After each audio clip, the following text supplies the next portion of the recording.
compañeros, quiero presentaros a partir de junio de 2018 de este año los nuevos cursos de formación en cirugía de un mes de duración. Son un programa intensivo de formación en el que los asistentes pueden participar con nosotros tanto del diagnóstico médico, del diagnóstico por imagen, del manejo quirúrgico, tanto intraoperatorio como posoperatorio, y además pueden participar tanto en quirófano, como podéis ver ahora los compañeros, asistiendo, participando, recibiendo clases teóricas y también talleres prácticos.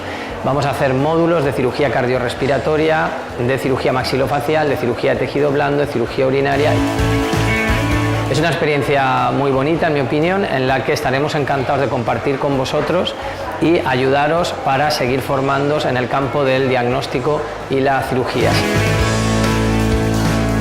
Vengo de Colombia, he seguido el hospital desde allí, siempre tuve un interés por venir a Valencia Sur a darme cuenta verdaderamente cómo era el trabajo. He llegado y me he encontrado con un mundo espectacular, me siento como en Disney de veterinaria. He visto cómo se trabaja en equipo. La recomendaría a que todos tuvieran la oportunidad de tener esta experiencia, de vivirla, de sentirla, de poder estar dentro del hospital y saber cómo es Valencia Sur. Si estáis interesados podéis escribirnos al correo electrónico que adjuntamos y estaré encantado de atenderos, daros toda la información que necesitéis y ojalá nos vemos pronto a partir de junio de 2018. Gracias.